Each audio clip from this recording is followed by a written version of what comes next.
He lives. Christ has risen. He is risen indeed. This is the 20th of April. It is Resurrection Sunday, the day that many call Easter. And it is a wonderful thing to be able to celebrate his life, his resurrected life. I'll sing just one verse of a song, meaningful to me. Hope it is to you too. God sent his son. They called him Jesus. He came to love, heal, and forgive. He lived and died to buy my pardon. An empty grave is there to prove my Savior lives. Because he lives, I can face tomorrow. Because he lives, all fear is gone. Because I know he holds the future, and life is worth the living just because he lives. Quick announcements here. If you're able to join us at 7, Easter morning, please do. We're going to have a brunch. I said 7, didn't I? 10 o'clock. We're going to have a brunch at the church. And uh, we're going to have worship at the 11 o'clock hour. Please do join us. Oh my. Going to get my Bible here, got off screen, but it's a lovely thing to be here in the house of the Lord. Going to be reading out of Luke 24, and that is about the resurrection time of what happened and how people came to believe that it truly had happened. Okay. Very early in the morning on the first day of the week, the women went to the tomb, bringing the fragrant spices they had prepared for Jesus' body. They found the stone rolled away from the tomb, but when they went in, they didn't find the body of the Lord Jesus. They didn't know what to make of this, and suddenly two men standing in blazing white robes um, said to them, "Why do you look for the living among the dead? He isn't here, but he has raised." Remembering what he had told them while he was in Galilee, that the human one would be handed over to sinners, be crucified, and the third day rise again, then they remembered his words. When they returned to the tomb, they reported all those things.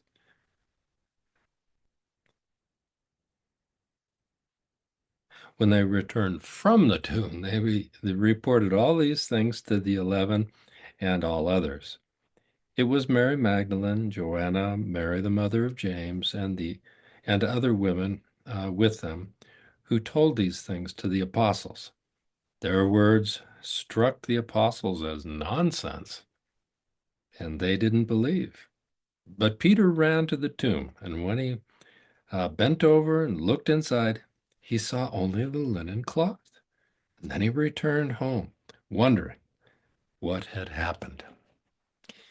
Yeah, it's in Luke's account that really it takes the sighting of Jesus on several occasions to really convince people that it was true, that Jesus had risen. But this is Easter morning, the day that we celebrate Christ's resurrection, and we can say Alleluia because not only did he die for our sins to have us be forgiven, pay the price that we could live, well, he showed that resurrection is possible by his resurrection and that we will live as he has. Yep. On such a day, uh, we have to come to grips with the fact that Christ collided with our death and he won. Yep. As we cling to Jesus Christ, we too can live. Yep. Hallelujah. What a savior. I've heard people say that God's law was originally set up to save the people, but God realized it wouldn't work, and so he had to send Jesus. Nothing could be further from the truth. This was all part of God's plan. We certainly see that represented by uh, Paul many years uh, after Jesus' resurrection, but um, we see it foretold in scriptures. And I'll go through some of that just so that we understand this was not God's error and then a correction. This was the plan all along. You know, parents don't try to reason with a 1 month old baby. They just are called upon to protect. Um, and the same is true of God working with people or with nations and whole groups of humanity. Um, God had to wait until the people had reason and could understand cause and effect and uh, and such. So he waited to introduce law. But as we see, there are a couple examples that led him to that point of needing to introduce the law. Genesis 4, we see that uh, there was this fellow named Lamech. He was the let's see here, the great grandson of Noah of Adam, and he was so depraved. At one point, he bragged to his wives. So here I'll quote a portion. Lamech said to his wives, Ada and Zillah, hear my voice. You wives of Lamech, listen to what I have to say. I have killed a man for wounding me, a young man for striking me. If Cain is avenged sevenfold, surely Lamech is 77-fold. That is so depraved. You know, the basis of his logic of what he did, it comes from Cain, the first murderer. Well, another example we find in Exodus, and that's from the sons of um, of Israel, of Jacob.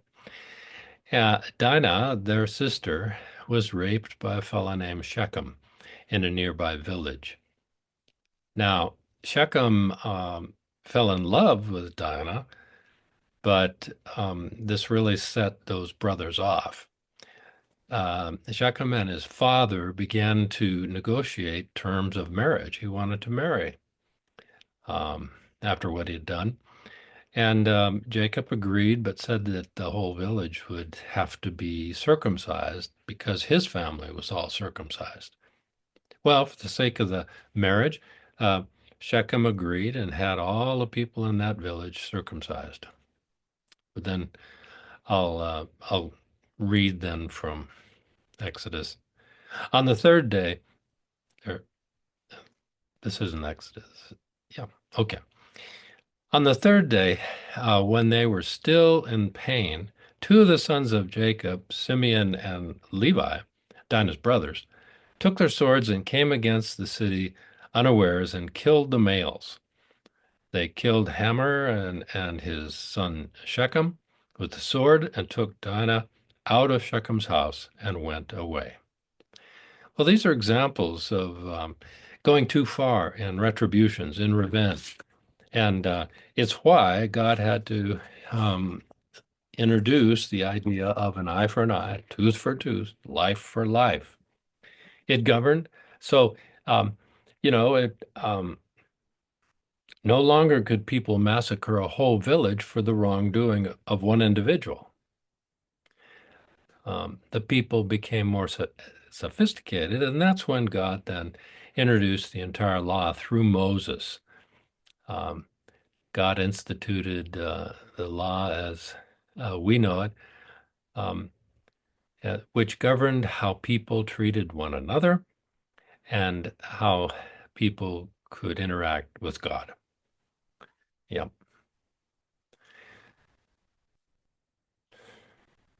Law is easily understood by people who have reason.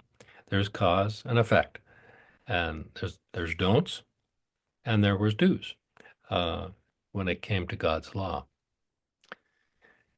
Well, we see the Apostle Paul helps us to put this all together. And Paul said in Romans 7, he pointed out that God's law is holy and good, but that it can't save us because none of us can follow it and obey it perfectly. We're just prone to disobey that law. And so that's why Christ came to save us. Not that it was an error, but that it was part of God's plan. The law was to show us that there's no way we can be good enough to follow that law perfectly. So, two examples show that there was a foretelling of all of this long before Jesus came. The one that's by King David is approximately, 2,000 years before Jesus. It says in Psalm 22, my God, why have you forsaken me? Eli, Eli, lactabana sama. Why are you so far from helping me and groaning, my groaning?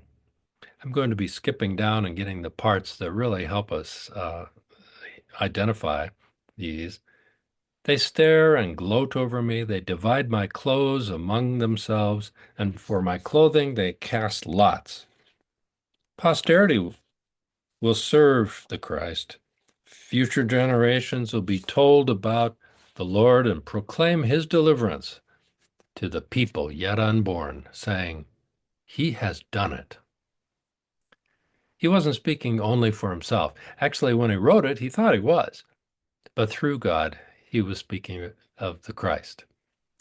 Isaiah 53 foretold many things that you'll recognize. Who has believed and who has heard? To whom has the arm of the Lord been revealed? And skipping down, no, he had no form of majesty that we should take notice of him. He was despised, rejected by others, a man of suffering and acquainted with infirmity.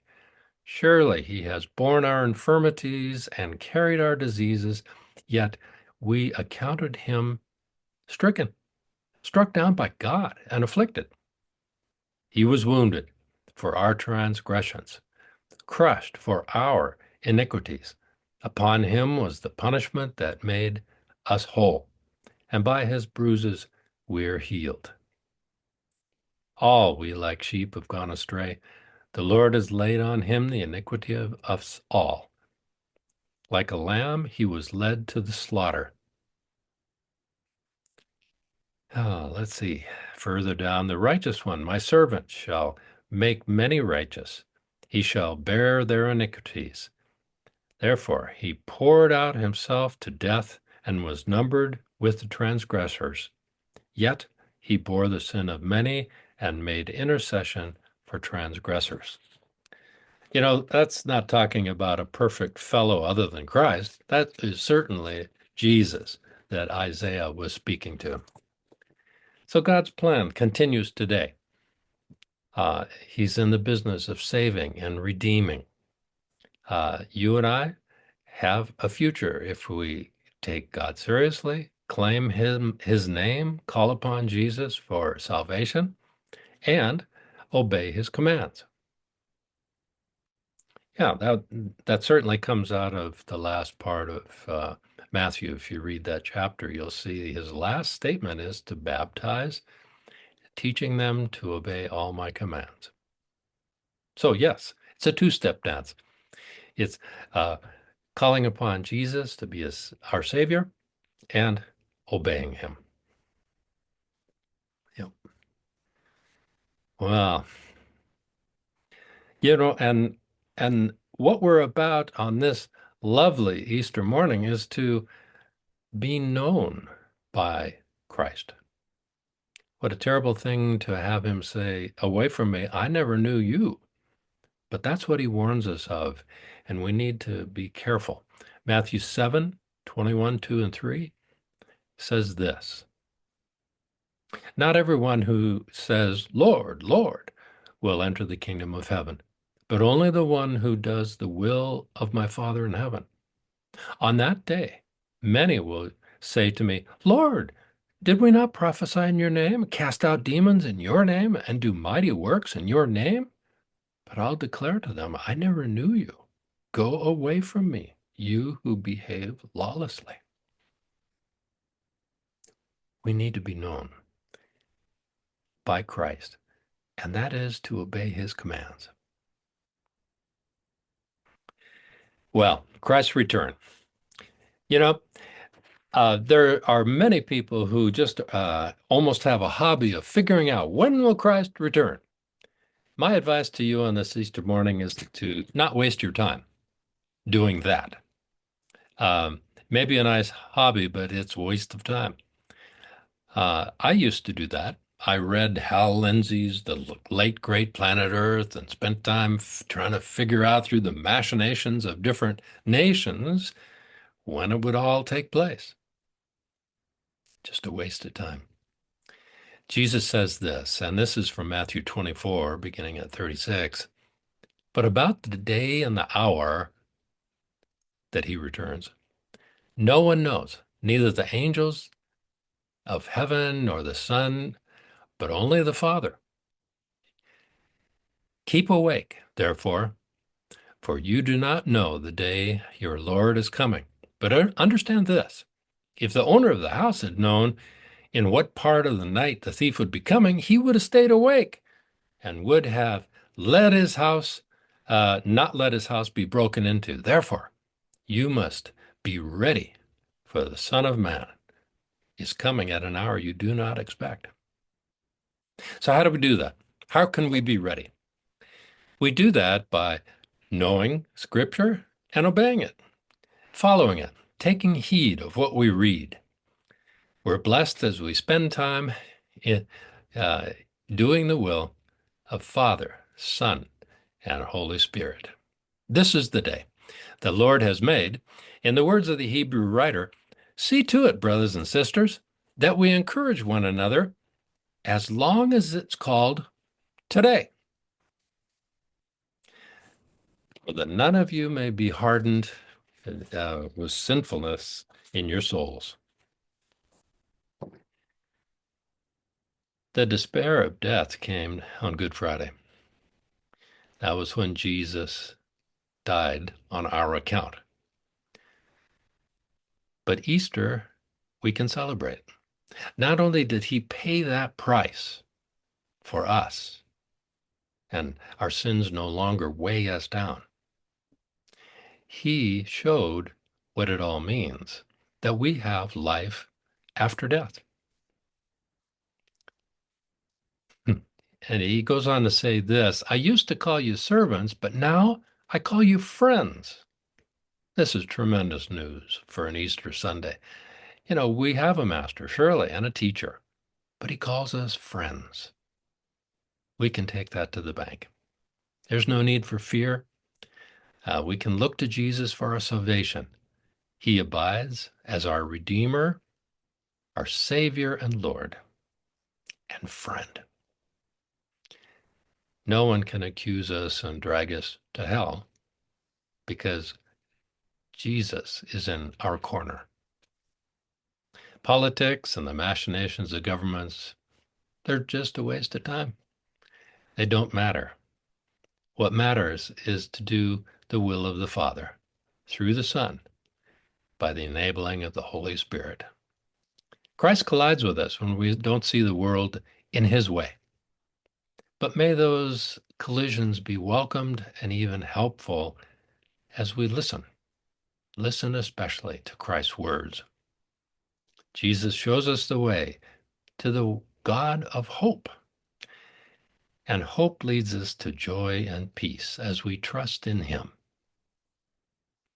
Be blessed in the Lord Jesus this Easter morning. Bye-bye for now. See you again.